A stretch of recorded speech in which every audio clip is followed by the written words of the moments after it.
Bonjour tout le monde ce matin, en ce beau jour que fit le Seigneur. Imaginez-vous donc. Ben oui, à chaque matin, le Seigneur nous convie à une vie nouvelle, à sa vraie vie. Et non seulement à une vie nouvelle, mais écoutez, aujourd'hui, le 20 février 2021, samedi après les cendres, mais en plus, c'est ma fête aujourd'hui, 63 ans, hein? Ben, je veux partager ça avec vous, cette joie que j'ai dans le cœur ce matin. Et aussi, on va se laisser interpeller par une parole de Osée ce matin. Parce que, vous savez, on est en carême depuis mercredi. Et alors, c'est un temps vraiment favorable pour développer davantage cette amitié avec le Seigneur. C'est le temps de s'ajuster, là. Au fil des mois, des années, des fois, on a tendance à marcher à côté de la traque un peu, mais j'ai besoin de m'ajuster. Et le temps liturgique est tellement beau pour ça, qu'il nous permet de nous rajuster, de nous remettre sur la bonne traque. Hein?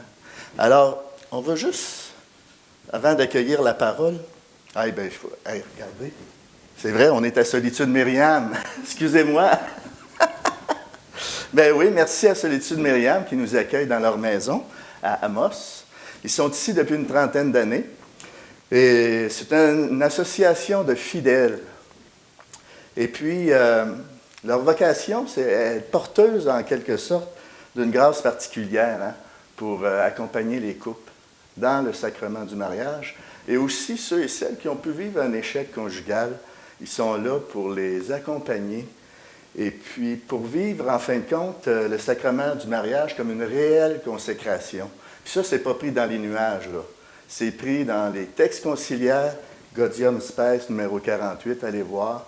C'est leur vocation de revaloriser le sacrement du mariage comme une réelle consécration. Puis leur spiritualité, elle se trouve dans l'amour du Christ, époux de l'Église. Alors, on puise dans ça. Alors, c'est un peu pour vous familiariser avec cette association de fidèles, Solitude Myriam, qui est à Amos depuis une trentaine d'années. Revenons à Osée, chapitre 2. Si vous avez l'occasion de temps à autre d'aller plonger, d'aller reméditer ce passage-là, qui va nous disposer un peu à entrer en carême et aussi à accueillir la parole qu'on va proclamer tantôt. Ça dit ceci. C'est pourquoi je vais la séduire. C'est à toi qui parle, c'est ton âme. C'est à toi que le Seigneur parle. C'est pourquoi je vais la séduire, je la conduirai au désert, je parlerai à son cœur. Je te fiancerai à moi pour toujours. Je te fiancerai dans la justice et le droit, dans la tendresse et la miséricorde. Je te fiancerai à moi dans la fidélité et tu connaîtras Yahvé. C'est très beau. Cette connaissance qui réside dans le cœur.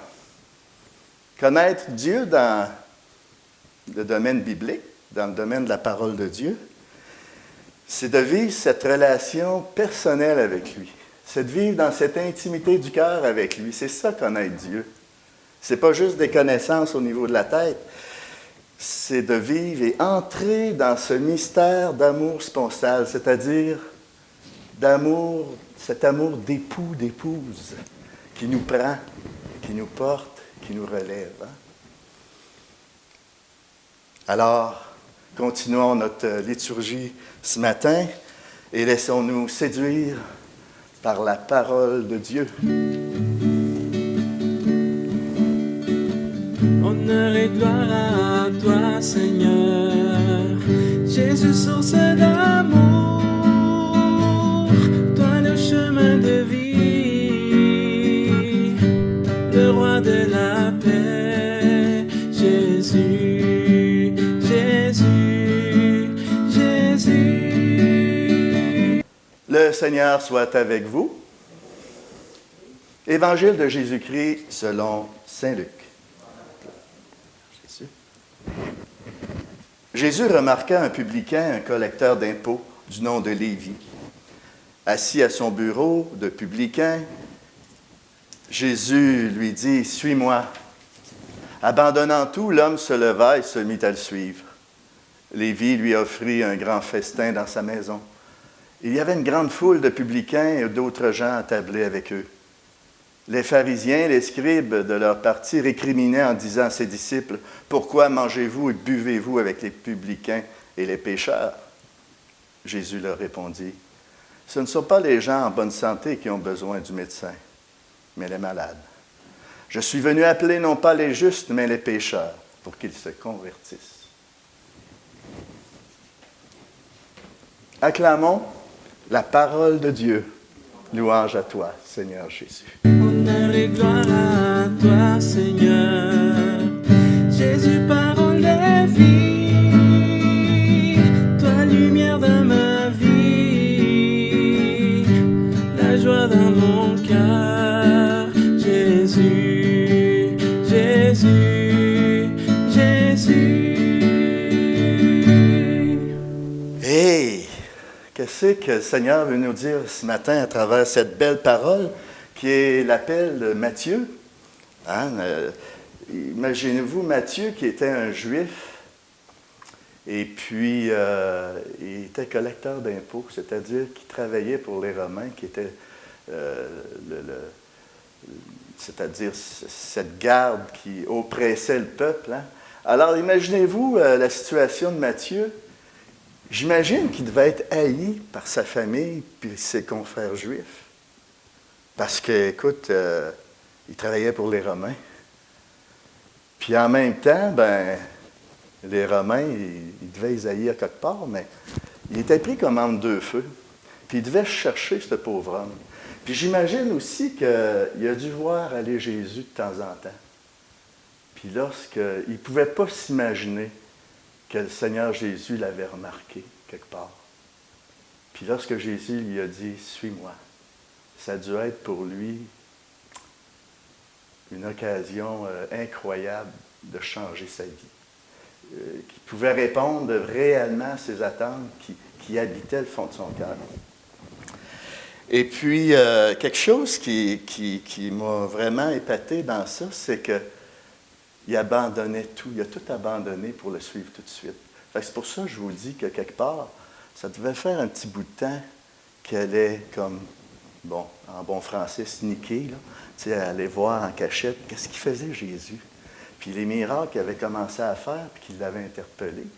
Hein, j'imagine qu'il a dû voir quelques miracles, puis il a dit, « Hey, moi, là, je veux ça, je veux, non pas nécessairement le miracle, mais il y avait de la vie qui jaillissait à travers les paroles du Christ.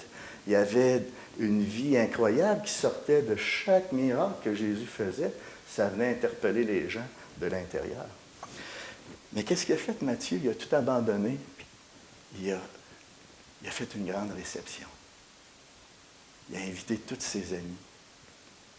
Puis il a fait une grande réception. Puis moi, comment je le reçois, Jésus? Dans mon cœur. Comment je le reçois? À tous les jours, à chaque matin. Parce que c'est une alliance qui se renouvelle à tous les matins. Puis, à quelque part, ça prend une décision. C'est pas tout de regarder les faits et gestes de Jésus. Ça prend une décision pour le suivre. Puis moi, je pense que le temps du carême, c'est un temps favorable pour dire, de se ramasser puis de dire, Seigneur, je me décide pour toi. Je me décide pour le vrai. Je veux te suivre. Puis cette réception-là, c'est une image de ce que je reçois le Christ comme ça, puis ça vient rassasier mes délices de joie. Ça me donne la joie. Puis allez pas vous imaginer que la joie, le bonheur que le Christ apporte, ça nous tombe dessus, puis on est correct jusqu'à la fin de nos jours. Non, on a besoin de... C'est un combat. J'ai besoin d'aller chercher dans sa parole, dans les sacrements, dans la prière, cette force de trouver la joie, cette force que j'ai besoin, parce que c'est un combat. Il ne faut pas s'imaginer que la joie nous tombe dessus même, tout seul. Là. Ça m'invite à prendre du temps avec lui. Ça m'invite à des temps de silence pour être à l'écoute de sa voix, pour être rassasié de lui. Et puis, moi, j'ai été un peu puisé dans saint Ambroise, qui commentait ce texte-là. Puis je trouvais ça tellement beau. Puis il faisait allusion, c'est bizarre, au bon époux, l'époux, le Christ. Puis je trouve que ça vient rejoindre la spiritualité de Solitude Myriam. Christ, époux de l'Église. Et pour terminer ce beau texte, on pourrait s'arrêter. Est-ce que je suis dans ma réception au message du Christ, dans cette décision que j'ai prise de le suivre dans toute ma vie, dans mon travail, à travers les relations que j'ai avec les autres et tout, est-ce que je le porte vraiment en moi? Porte-le dans ton âme. Consacre-toi à lui. Consacre ta vie. Consacre-le dans ton temple. Porte-le dans ton corps, nous dit saint Paul dans la première lettre aux Corinthiens. Revêt-le. Revêtir le Christ, c'est ton baptême. Hein? J'ai eu la joie de présider un baptême samedi dernier. Puis cet enfant-là est en train de revêtir le Christ avec la foi de l'Église. Cette foi que cet enfant va pouvoir renouveler à sa confirmation. Revêtir le Christ. Ce n'est plus moi qui vis, c'est le Christ qui vit en moi. C'est tellement beau la grâce du baptême. Et je vais essayer de faire ce cours parce que, imaginez-vous qu'aujourd'hui, c'est la fête aussi de la petite Jacinthe Marteau, qui était une des bergères qui a participé ou qui a été saisie par les apparitions à Fatima, qui a vécu comme tout le message de Fatima. Et elle est décédée le 20 février 1920. Je crois que c'était de la grippe espagnole, quelque chose du genre. Et sur son lit d'hôpital, elle disait à Lucie, sa grande cousine, « Ah, si je pouvais mettre dans tous les cœurs le feu que j'ai là dans ma poitrine, qui me brûle et me fait tant aimer le cœur de Jésus et le cœur de Marie. » Alors, on va demander à la petite Jacinthe qu'elle prie pour nous, pour qu'on puisse prendre au sérieux le message de Fatima qui est de réciter le chapelet tous les jours pour obtenir la paix dans le monde. Et dans le temps aussi, c'était pour obtenir la fin de la guerre.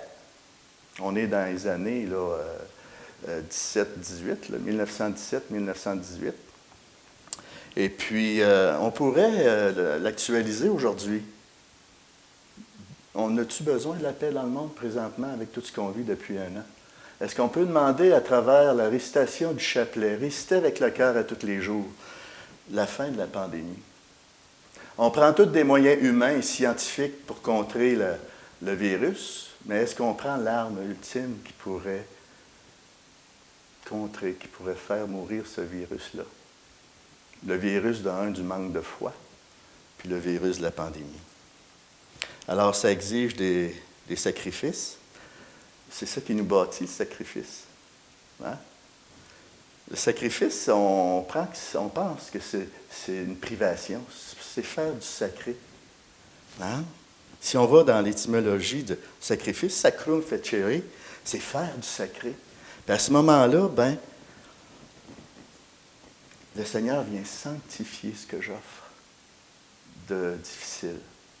Ou le temps que je prends avec lui, il vient le sanctifier. C'est un acte d'adoration, hein? C'est un acte du culte, le sacrifice. Puis ça, là, on a tout ce qu'il faut pour l'accomplir. Puis de ne pas le faire d'une façon négative, là, ou que ça m'écrase. Fais-le. Dis-toi, c'est une voie de sanctification. C'est une voie qui m'élève. C'est quelque chose qui va me ramasser, puis qui va donner du fruit, qui va bâtir, qui va construire. Alors, on termine là-dessus. On pourrait revenir pour prendre le temps de prier ensemble. Amen.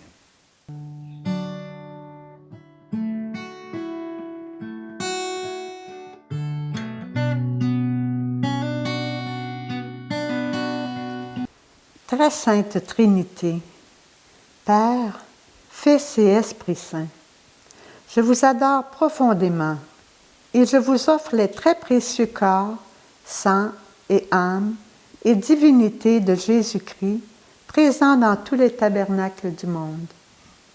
En réparation des outrages, sacrilèges et indifférences dont il est lui-même offensé, et par les mérites infinis de son très saint cœur et du cœur immaculé de Marie, je vous demande la conversion des pauvres pécheurs.